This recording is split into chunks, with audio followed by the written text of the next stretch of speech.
आज आपण बनवूया आळूंच्या पानाची भाजी।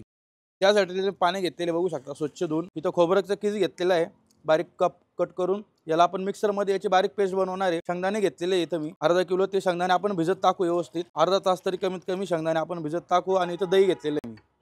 पानांना आपण आता व्यवस्थित कट करून घेऊ। सर्वप्रथम यांच्या दांड्या काढून घेऊ। अशा पद्धतीने पूर्ण दांड्या काढून घेऊ आपण पानांचे।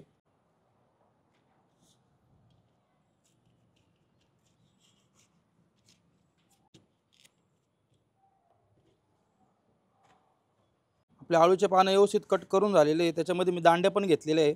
आपण आता यांना कट करून घेऊ व्यवस्थित।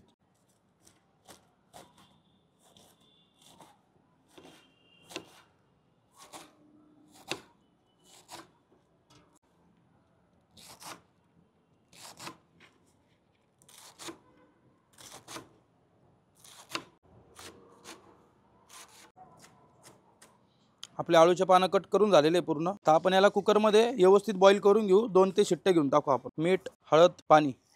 कुकर मध्ये आपण याच्या 2 शिट्टे घेऊन टाकू।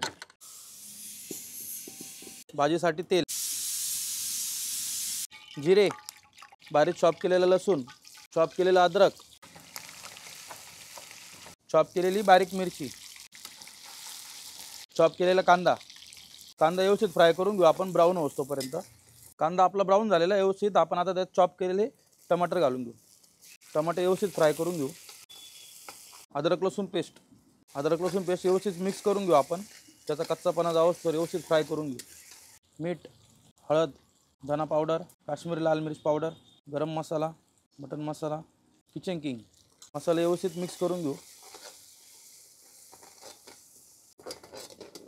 मसाला व्यवस्थित मिक्स झालेले आहे। आता आपण हे खोबरं पिसून घेतलेलं टाकून घेऊ याच्यात। खोबरं व्यवस्थित आपण मसाल्यामध्ये फ्राय करून घेऊ। खोबरं व्यवस्थित फ्राय झालेलं आहे आपलं, बघू शकता तुम्ही। त्यांनी तेल पण सोडलेलं आहे। आपण आता त्याच्यामध्ये भिजत टाकलेले शेंगदाणे घालून घेऊ।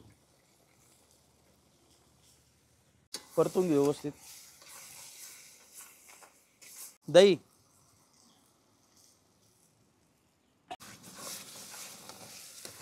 व्यवस्थित दही मिक्स करून घेऊ आपण।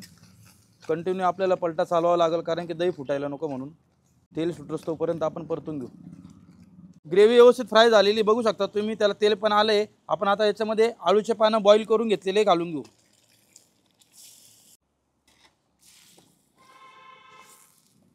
व्यवस्थित मिक्स करून घेऊ आपण।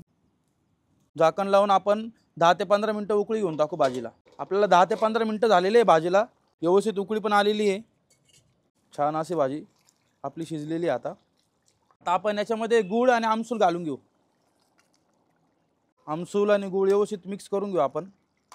आपण आता 5 मिनिटं झाकण ठेवून देऊ। अजून 5 मिनिटं वाफेवर परत शिजवून घेऊ। गूळ आणि आमसूल टाकलं त्यासाठी। 5 मिनिटं झालेले आपल्याला। व्यवस्थित आपली भाजी उकळलेली आहे। भाजी पण आता तयार झालेली आहे। आपण आता भाजी सर्व करून घेऊ।